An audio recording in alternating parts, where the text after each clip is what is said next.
Здравейте, скъпи приятели! Ето, че реших да направя и продължение на част втора вече за село Лозница. Носталгията наистина е при нас голяма. Ето на какво се е превърнало нашето мило родно село Лозница. Записът е направен на 10.10.2024 година. Тук бях си говорил с това момче, че ще прави къща за гости, както изглежда, мисля, че е направил такава.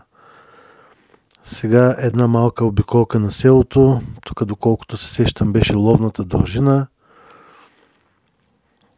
Ето ги черните пътища. Не знам вече може ли да се минава по тях.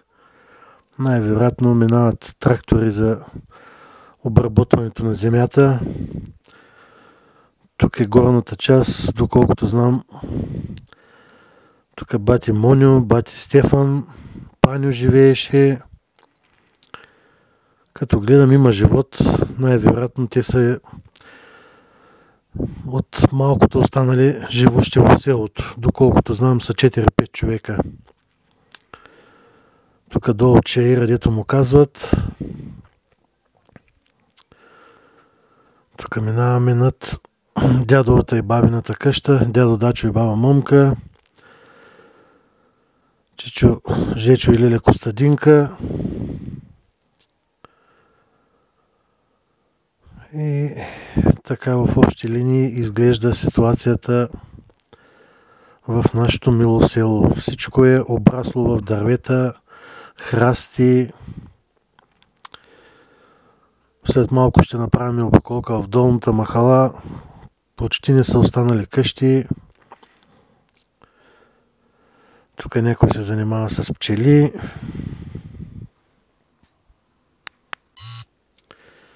Ето един поглед и от този ъгъл. Странично.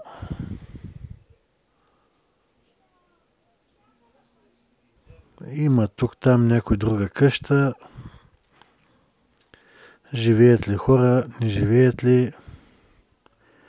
Явно живеят, но след като са починали възрастните, млади няма желаещи. Ето тук на Пенито къщата даже не съществува вече. Доколкото знам, Живко и той е починал. И така. Ето сега ще започнем нашата обиколка към долната махала. Виждате пътя колко е обрасъл с треви, разбило се е вече. На идване в селото дори няма и табела Лозница. На кого му е пречело, не знам. Явно искат да изтрият селото изобщо от картата на България. Тук се виждаха турските гробища. Ето дворовете колко са обрасли. Тук минаваме, мисля, че над къща на Чичо Милан ли беше, дядо Милан.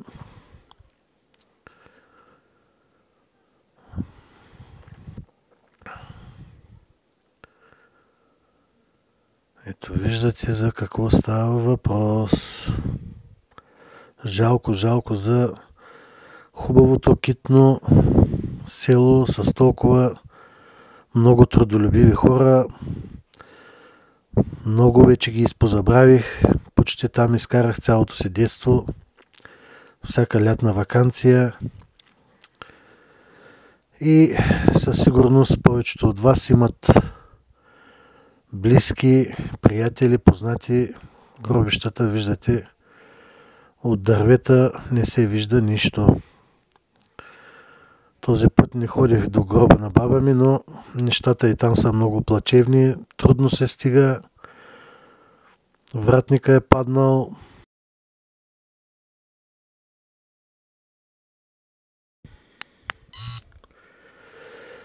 Ето един поглед пак от високо, както се казва, на долната махала.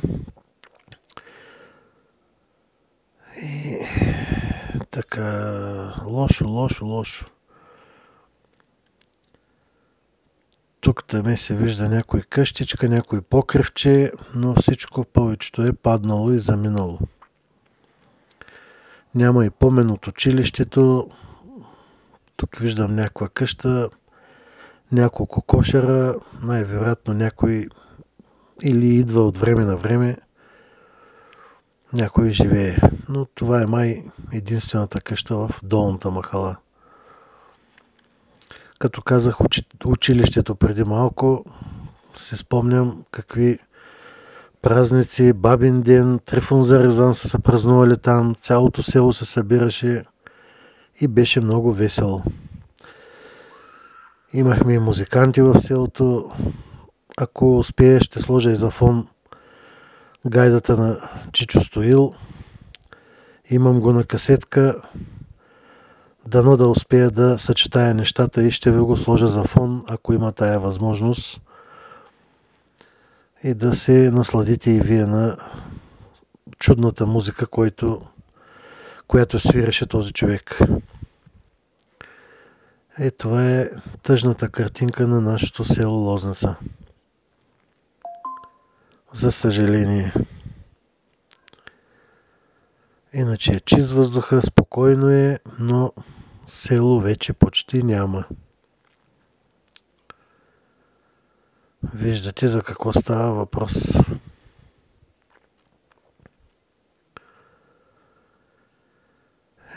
Да му се преплаче на човека, там в далечината саята ли стои, не съм обърнал внимание сега, като го гледам по записа. Виждам даже там нещо, 2 магарита или кони ли са, където едно време се дояха овцете. Това е, приятели, в общи линии. Наистина болно ми е, като гледам какво беше и какво е в момента. И ми е интересно, ако сме живи до 10 на години, в какво ще се е превърнало. Дай Боже да се подобрят нещата, да дойдат повече хора да живеят, но нито магазин има, нито нищо. А на времето в Хоремака се събираше цялото село, мъжете имам в предвид, и беше много весело. Но всичко остава само в нашите спомени.